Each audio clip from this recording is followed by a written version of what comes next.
Canchon wasn't the type for messing about on the river. He was up to something down here. Something that got him killed.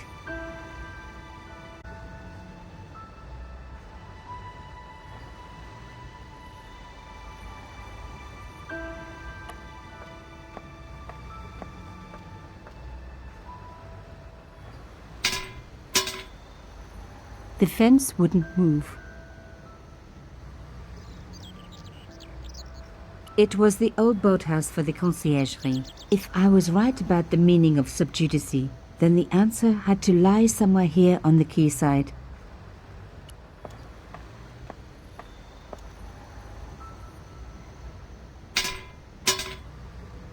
This fence wouldn't move either.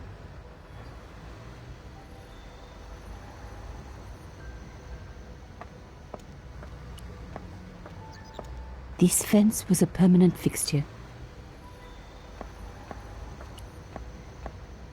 This fence was a permanent fixture.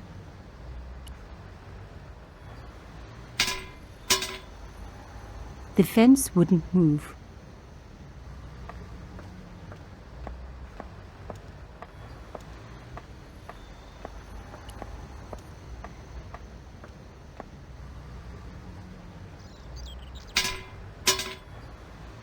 I tried pushing the fence, but it wouldn't move. A strange pair of locks stopped the latches from releasing the gate.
Yes!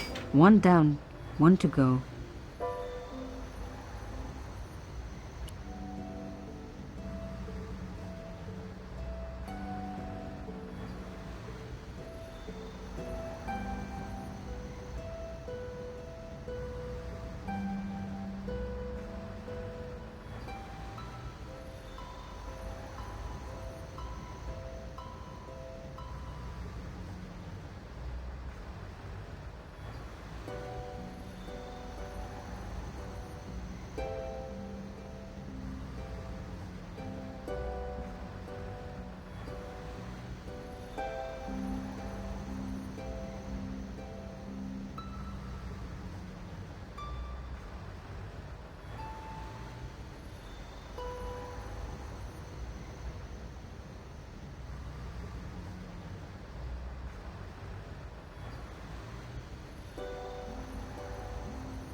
Nothing like a good convent education for honing your lockpicking skills.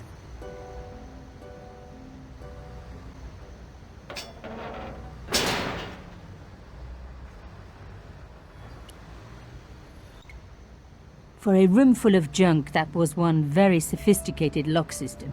This place was definitely fishy, in more ways than one.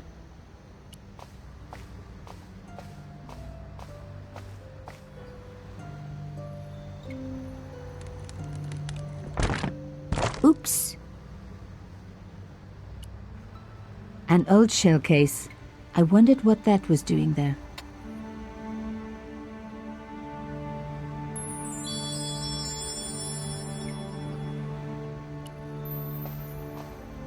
The words sinister and Dexter were carved on either side. Now any good convent girl like me knows the old Roman for left, right, left, right. But what did it mean here?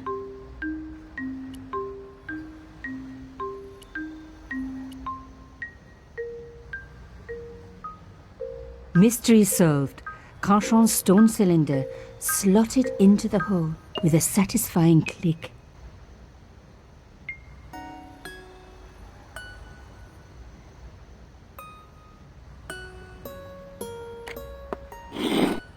A satisfying click told me I turned it to the right position. It felt like tumblers in a safe.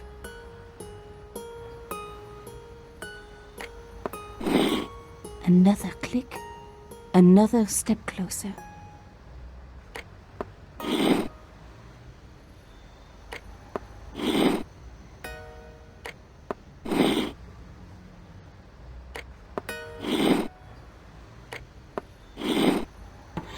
I love the sound of locks clicking open.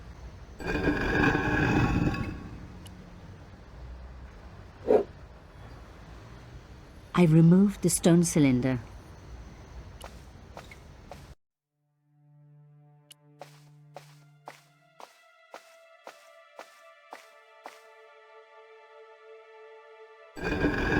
Oh my God! The slab came down with a hell of a force.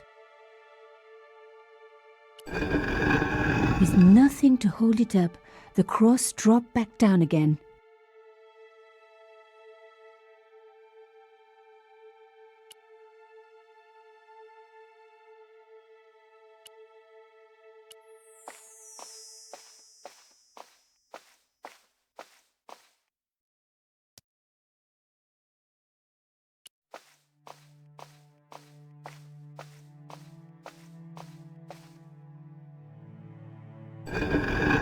Lifting the cross closed the entrance door and also opened some kind of stone panel.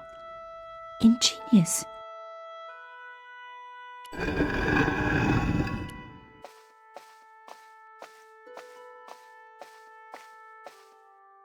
The stone slab had flattened one end of the shell case.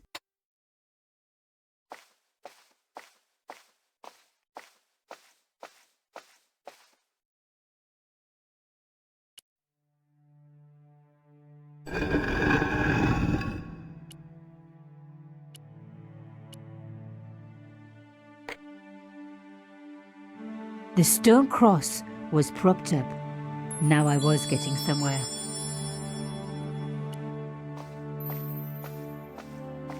I touched the slot. Nothing bad happened, which was good.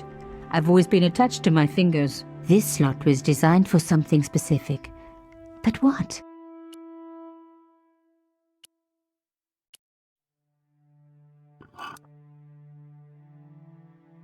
The artifact slotted into the hole perfectly.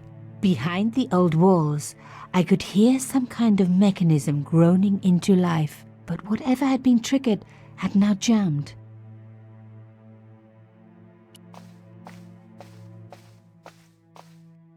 I removed the shell case. The cross didn't drop back down. Some kind of mechanism was holding it up.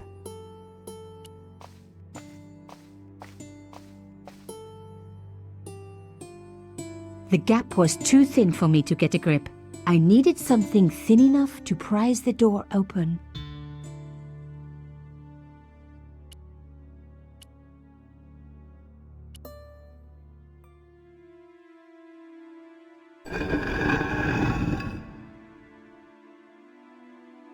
Another good use for a shell case.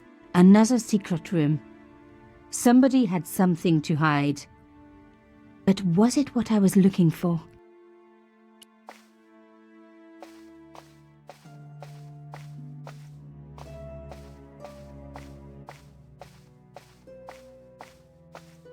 Wow! Through the darkness, I could see that this was a stateroom. But for what purpose? And how did it tie in with Carchon?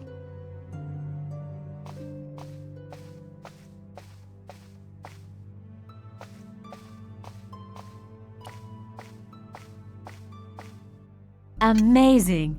The thing still worked. The room lit up bright as day.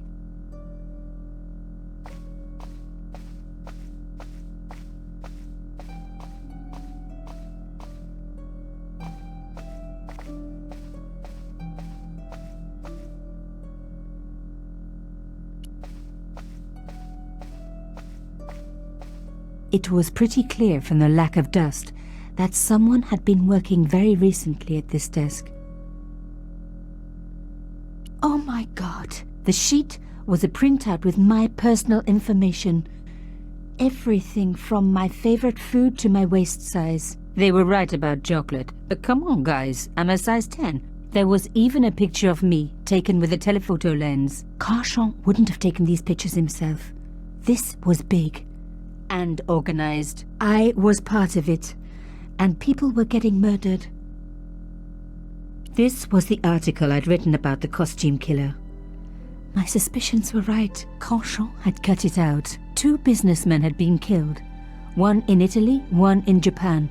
In each case the killer had worn a costume. A penguin and then a snowman.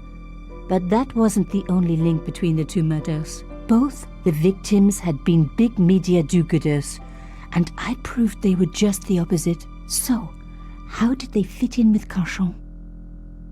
The dregs at the bottom of the mug hadn't dried out or gone moldy. It wasn't more than a day old.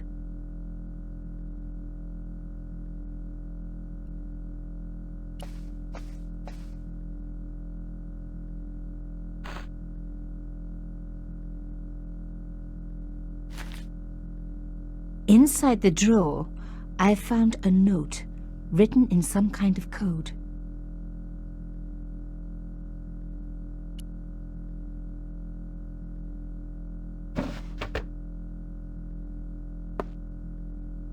Damn! Don't you just hate it when that happens?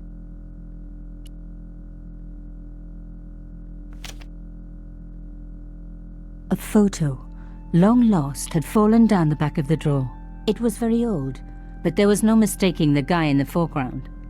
Carchon. Behind him were soldiers, a burning village and a corpse. The photograph was cropped on the right-hand side. Somebody else in the picture obviously didn't want to be in it anymore. I wasn't surprised. This was Africa in the 60s. An uprising was being brutally suppressed. And here was Mr. Media himself, Carchon, doing the suppressing. The photograph was not just powerful evidence. It was also my ticket to one explosive story.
It read, Pierre, full report to follow. But this is too urgent to wait. Arno and Yamada both dead. This is not a coincidence. Indeed, it seems that all of us who came together in July are in danger. Take great care. X. I wasn't the only one to make the connection between the costume killer murders. I'd been right all along. That was why he had asked to meet me. But what did I know that he didn't? I had enough for a story. An amazing story that was going to make my reputation and blow Canchons to pieces. I needed to get home fast and start typing.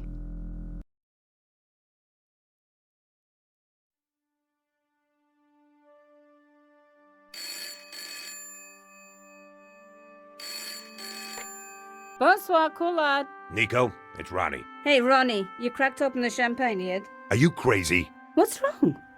Wait a minute. You didn't print it, did you? Course I didn't print. That's the best piece I've written. The last, as far as I'm concerned. It's important. It's suicidal. You can't destroy a national hero. He deserved it. His corpse isn't even cold. Ronnie, 2 hours ago I told you what I'd found. You loved it. You begged me to write it up immediately. 2 hours is a long time in newspapers, Nico. Someone's got to you, haven't they? Listen up, Nicole, and listen good. Pierre Carchon had a lot of friends. Powerful friends. For your own sake. Forget what happened. You got it. End of conversation. Good night.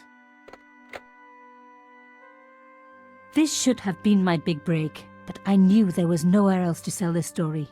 If Ronnie wouldn't print it, nobody would.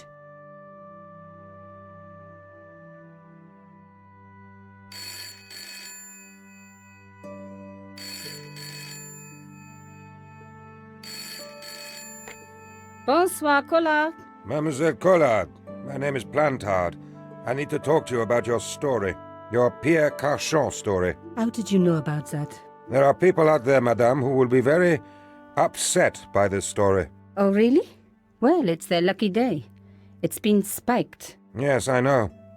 We must meet. We must? I have information relating to your costume killer stories. Tomorrow morning, 8 a.m., Café de la Chandelle Verte, Rue Alain Court. I shall be wearing a grey overcoat. You must talk to no one about this. You can't tell me what to... Tomorrow at 8. I'll be waiting. People complain about newspaper articles all the time, but not usually before they're printed. I was beginning to feel scared.